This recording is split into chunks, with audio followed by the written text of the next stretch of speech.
Okay, ayan. Natapos na yung day 2 natin and check natin kung tumama ba yung mga prediction natin. Puro ano kasi to eh, best of 2 lang, tama? Best of 2 lang to. 2 games lang. So, more on scoring lang sila. Maka-drop down dito sa ating playoffs. Yung EG, kalungkutan si EG. Laglag na sila. Sad to say. Okay. September 9, Talon versus Liquid. Sabi ko Talon. Dapat pala sinasabi ko dito kung tabla or panalo. Pero sige, okay lang. So Talon, Thailand tayo. Tundra versus Entity. Tumama tayo. Check. Panalo yun, ano? Check ng pink na ballpen yan. Win. Nine Pandas versus SR. Panalo yung SR, no? Napakaganda ng laro nila. And nakita ko yung okay naman yung laban nila sa Nine Pandas. Pero yun, kinulang. Grabe 2-0. Ang lakas ni Abed. Ano kasi yun eh. Nakabuff ngayon si Abed. May GF buff. May GF buff si Abed ngayon. Kaya ganadong ganado. Tapos dito Liquid SR. Pinili ko SR. Pumalag yung Liquid dito ah. Pumalag. Nakita ba yan? Pumalag dito yung Liquid sa SR. At ang resulta ay 1-1. Ayun, so yun, panalo, tie. So, 1-0 na tayo, 1-0, win, lose. Tundra and the Nine Pandas, so tie din. And the Entity versus Talon, yon tie din. Okay.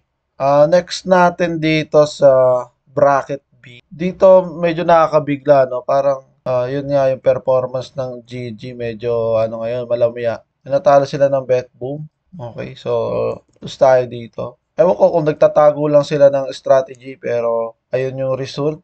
Nanalo dito yung BB. Titignan natin kung GG pa rin ba yung mga mamamayagpag dito sa Dream League Season 21. Okay, next naman natin dito yung OG versus Quest. So, ang expected natin is OG pero ang nangyari is tabla. And ito, as usual, feeling ko Team Spirit yung Dream League na to para sa Team Spirit. Nararamdaman ko yung kanilang kapangyarihan. So, panalo tayo dito. Okay, so, yan. Meron tayong tatlong panalo. Tapos, OG-BB, pumalag yung OG dito sa BB at yun ang resulta. Naging tie sila. Bale, tie ulit. And dito, yun, nanalo na yung GG. So, win tayo dito. So, ang ating win rate ay 1. Bali, ang nakatatlo, apat tayong tama. And then 1, 2. So, dalawa yung loss. So, okay lang yan. So, pag tumaya kayo, sabi ko sa inyo, gayahin nyo lang yung pusta ko. Gayahin nyo lang yung pusta ko. Yun. So, bali, para sa September 20, sa mamaya yun, abangan natin yung laban nila. So, prediction ulit. Okay, mga betters.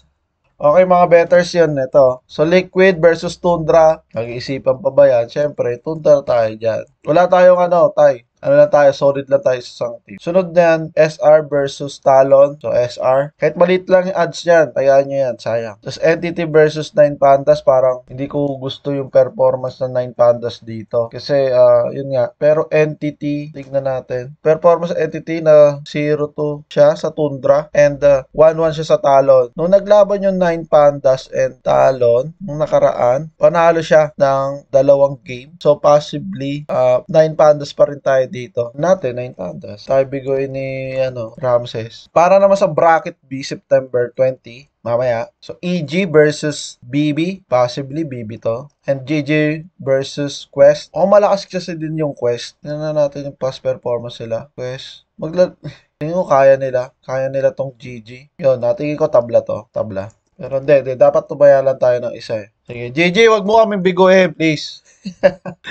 OG versus Team Spirit. Ewan ko kung maganda yung chemistry nila with Mind Control, Seb, and Keytrack eh. Parang si Seb ayaw pa talaga mag-retire eh. Talagang mahal niya yung Dota. Ayaw, puro siya stand-in, puro siya pero yun.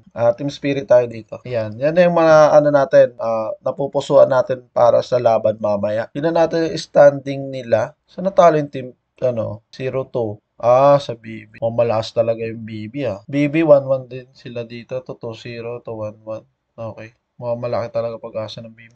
Laglag na po yung Evil Geniuses. Ewan ko bakit nandito pa siya. Pero yan, tignan natin. Okay. So, ang nangunguna sa bracket ay sa group A ay yung Shopify Rebellion. Sunod yung Nine Pandas, Tundra, Entity, Talon Esports, and Team Liquid. Tingin ko malalaglag na rin itong Team Liquid pag nagkaroon siya ng 7 lose na games. Siyempre, nangunguna sa group B, yung Team Spirit. Sunod yung Bet Boom Team. OG, Gaming Gladiator. Ngayon ko lang to nakita na medyo nasa gitna. Commonly kasi mga tournaments na sinalihan ng Gaming Gladiator ay lagi sila nangunguna. Kaya medyo alanganin ata dito yung Gaming Gladiator. Medyo nangangapa pa dito yung Gaming Gladiator. Ewan ko dahil ba sa patch or nag-e-experiment pa sila ng hero na gagamitin nila para sa Dream League na to. And or nagsisave sila ng strategy para sa international. Pero alam ko magpa-patch pa before mag-start yung international. So ayun. Tapos Quest Esports 2-6. Okay. So, mamaya titignan natin ulit. So, pumusta na kayo? Ito na yung prediction ko. Maniwala kayo sa akin. Mananalo kayo. Tayaan nyo yan. Tayaan nyo to. So, ayun lang. Bukas ulit. Titignan natin kung ano yung mga tumama sa ating mga prediction. So, ayun lang. Peace out.